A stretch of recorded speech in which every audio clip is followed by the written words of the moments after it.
Hey, what's up guys? Houston here. Look, if you have a low 600 credit score, I'm going to tell you about some of the credit cards that you possibly can get if you're trying to get up to $10,000, all right?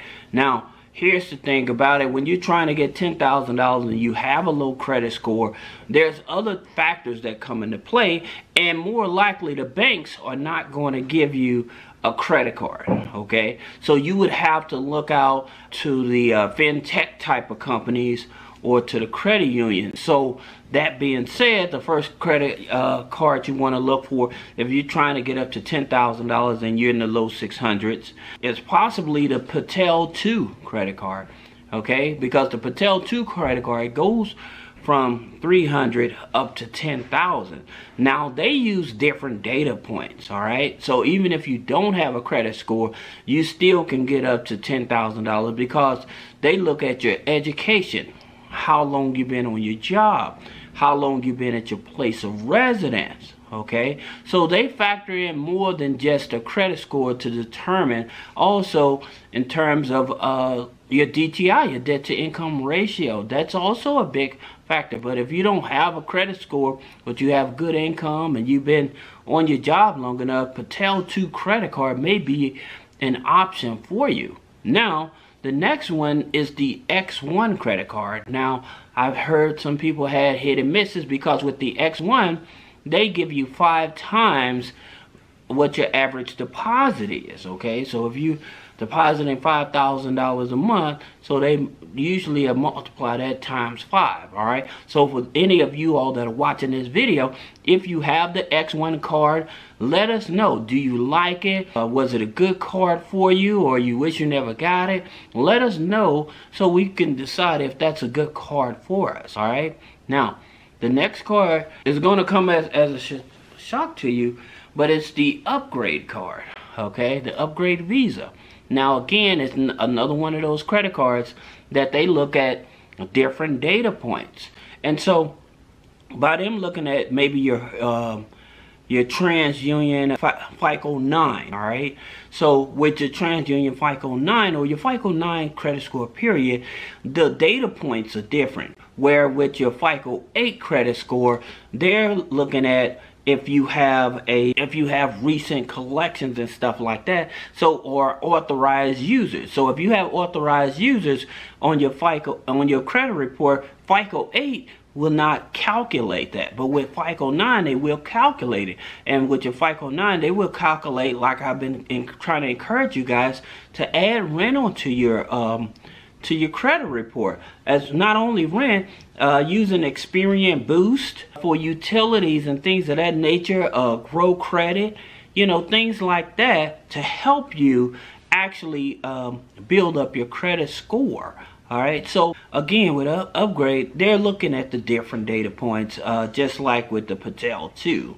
All right, so if you been on your job, got a good education history, you've been at your place of residence, active phone number, email and stuff that shows them that you have stability, then you have a higher chance of getting a $10,000 credit card with them. Here's the thing about it with some of these credit cards that I would definitely tell you.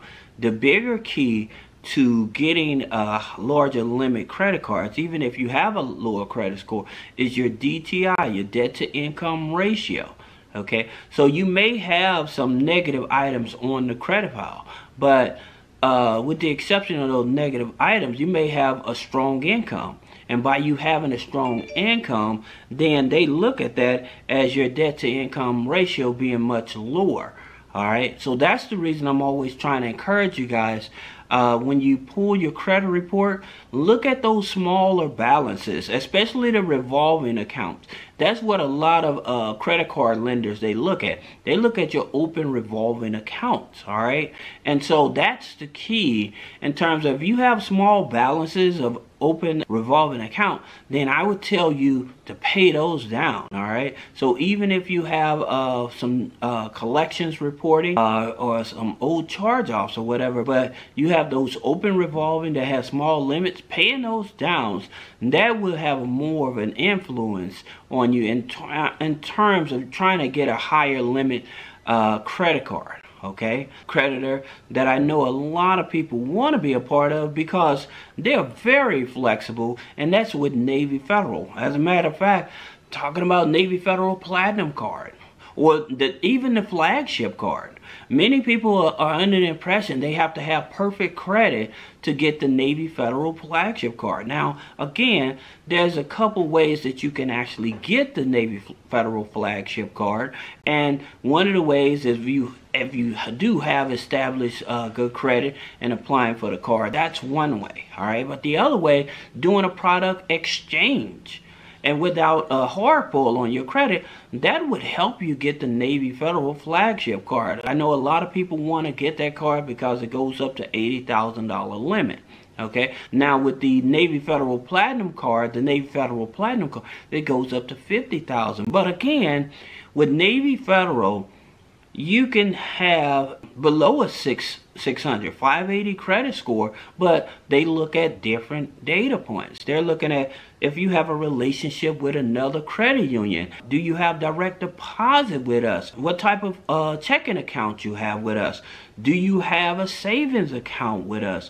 Do you have like a N Rewards credit card with us? Do you have like the pledge loan with us? Do you have a business bank account with us? So because of their internal score, there's more factors that go in terms of determining to give you a $10,000 credit card. Okay, if you have a low credit score. People that think that I can't get a $10,000 credit card because I'm in the low 600s, that's not true. Because again, most of these institutions, again, not going directly to the major banks and stuff, going to like maybe a credit union that actually are more flexible with people to get a $10,000 credit card. Now the good thing about it with most of the credit cards that I mentioned is that you good income, and there's a consistency. Also in terms of your credit file, how old is your credit file? Is your credit file at least 2 years old? Okay, so it's certain things that creditors look at. How established is your credit file? Okay, now if you're a person that just had your credit file wiped off and all the positive went off with the bad, then you starting over. Okay, so that's the reason, like a lot of people, they may have a low credit score and they still get a $10,000 credit card, but one, they're not approaching the banks, the regular banks, and number two, they're trying to build relationships with fintech type of companies as well as credit unions that are more flexible in order to get funding. So if you have any other questions about business credit funding, personal credit funding, click the link in the description. Schedule a one-on-one consultation. Thank you.